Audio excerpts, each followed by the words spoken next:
I don't ever accept royalties. Right? Harold, the thing I found was, and maybe you did too, that the United Mine Workers were successful in Illinois, but not in other states. And I thought, why is that?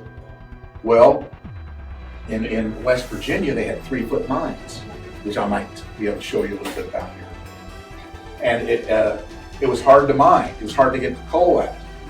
And they had the Baldwin Felt detectives there who really had a strong grasp on the sheriff and the governor and everybody else. In Colorado, they had a big massacre called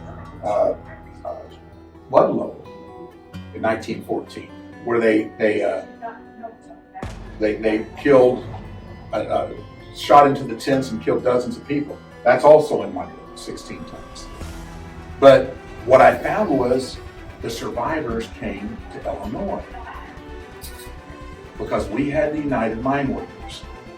So this is the 1949. We had a lot of massacres that occurred across the country, but this one happened in Herrin, Illinois in 1922, when 19 strikebreakers were captured by Glenn Young, who I talked about a minute ago, who was the leader of the Ku Klux Klan, and some of his people, and 6 of them, they were killed.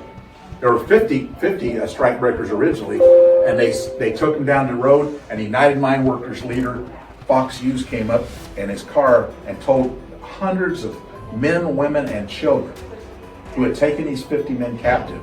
He said, hey, don't kill them out here where everybody's at.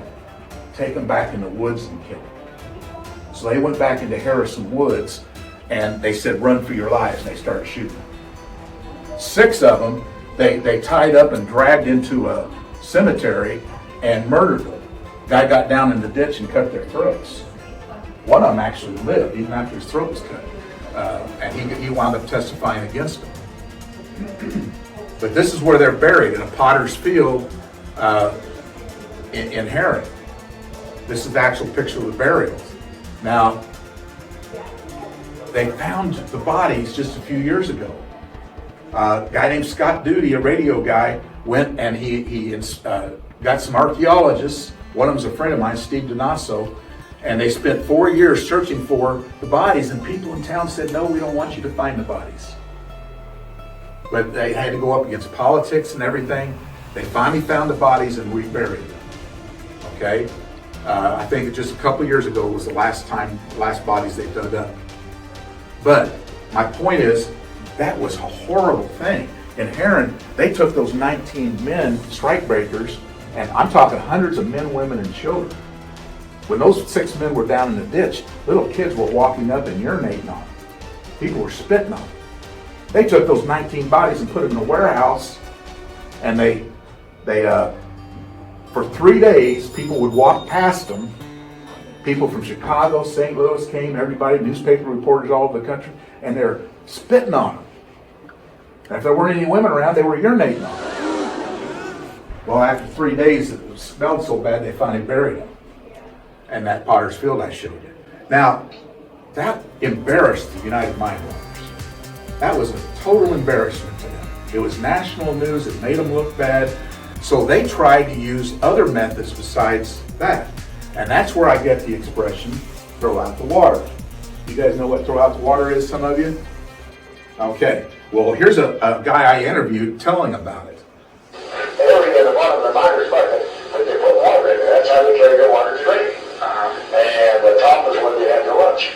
And the old saying is, if they had some kind of a grievance and said, well, what are we going to do? Well, they said that, well, if we throw the water up, it stays up in the air, well, we'll go ahead and work. If it comes hit the ground, we'll spike. That's the old cliche about the coal miners. But anyway, so that would be a wildcat strike. Wildcat strike, absolutely. All right. How much did the coal miners get paid? That's what finally made the miners mad enough to try and unionize.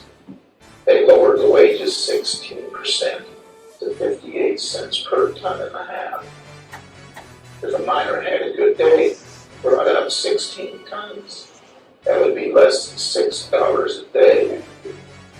The mines don't work year-round, do they? Miners must save part of their wages for downtime.